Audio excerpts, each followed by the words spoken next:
प्रिय भक्तजनों, आइए सुनते हैं बृहस्पति व्रत की कथा और व्रत करने की विधि। इस दिन बृहस्पति देव जी की पूजा होती है।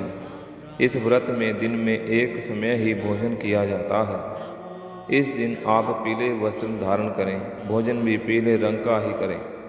इस दिन नमक नहीं खाना चाहिए। पीले रंग के फूल, हल्दी और चने की दाल के साथ केले के पौधे की पूजा करनी चाहिए।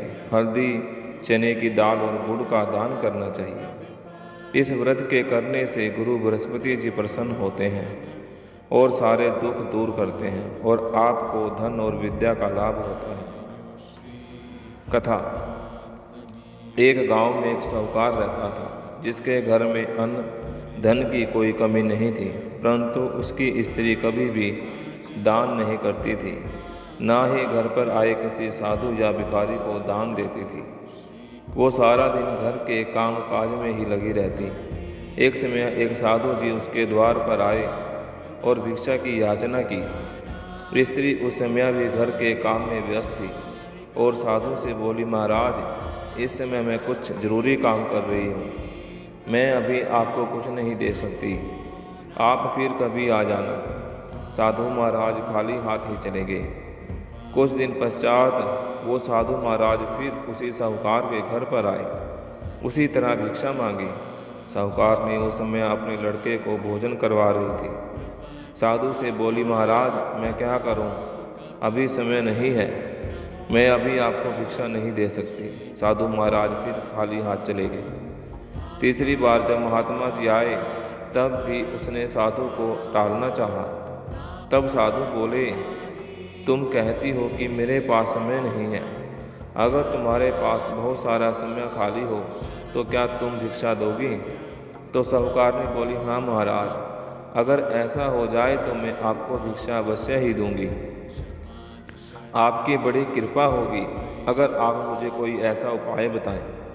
साधु महाराज बोले, तो सुनो, मैं एक उपाय बताता हूँ। तुम बृहस्पतिवार को दिन चढ़ने पर उठो और सारे घर में झाड़ू लगाकर कूड़ा घर के एक कोने में इकट्ठा कर दो और उस दिन घर के सारे पुरुषों से कह दो कि वो हजामत जरूर बनवाएं।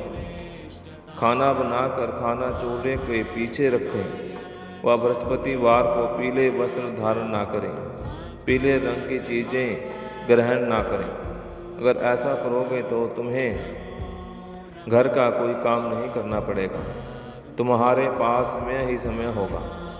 साहूकार ने ऐसा ही किया। अब वो दिन चढ़े उठती और झाड़ू लगाकर कूड़ा घर में ही एक कोने में जमा कर देती। घर के सारे पुरुष बृहस्पतिवार वाले दिन हजामत बनवाते। साहूकार ने भोजन बनाकर चूल्हे के पीछे रखती। वो ऐसा हर बृहस्पतिवार करने लगी। अब कुछ दिनों बाद जब घर में धन की कमी हो गई, घर में कुछ खाने को न रहा, साहूकारनी अब गरीब हो गई। एक दिन वही साधु फिर आए और भिक्षा मांगी, परंतु अब की बार सेठानी बोली, महाराज, मेरे घर में अन्न नहीं है, मैं आपको भिक्षा कहाँ से दे दूँ? महात्मा ने कहा, जब तुम्हारे पास सब कुछ था तब भी तुमने भिक्षा नहीं दी। तुम कहती थी समय नहीं है, अब समय ही समय है, अब भी तुम भिक्षा नहीं दे रही। तुम क्या चाहती हो, सो कहो। तब साहूकारनी बोली, साधु महाराज, मैं आपको हाथ जोड़कर विनती करती हूँ कि मुझे क्षमा करें। वह कोई ऐसा उपाय बताएं जिससे मेरे घर में पहले की तरह धन और धान्य हो जाए। अब मैं प्रतिज्ञा करती हूँ कि आप जैसा कहेंगे मैं वैसा ही करूँगी। तब महात्मा बोले, तुम बृहस्पतिवार के व्रत करना शुरू करो। सुबह जल्दी उठो, घर की सफाई कर कूड़ा घर के बाहर फेंको। बृहस्पतिवार को पीले वस्त्र धारण करो। चने की दाल और हल्दी से केले के पेड़ की पूजा करो। चने की दाल, हल्दी या गुड़ का दान करो। पुरुषों को कहो कि वो बृहस्पतिवार को हजामत ना बनवाएं। भूखों को जितना हो सके अन्न और जल दो। शाम को अंधेरा होने से पहले दीपक जलाओ। जल्दी ही तुम्हारी सब मनोकामनाएं पूर्ण होंगी। साहूकारनी ने ऐसा ही किया और कुछ ही दिनों में उसका घर पहले की तरह अन्न और धन से परिपूर्ण हो गया। इस प्रकार बृहस्पति जी की कृपा से सब प्रकार के सुख भोगती हुई दीर्घ काल तक जीवित रही। भक्तों, इसी प्रकार से जो भी व्यक्ति बृहस्पति जी की पूजा करता है, वह व्रत रखता है, कथा पढ़ता है या सुनता है, उसके बृहस्पति जी सब दुख दूर करते हैं, वह अन्न धन से पूर्ण करते हैं। बोलो साचे दरबार की जय।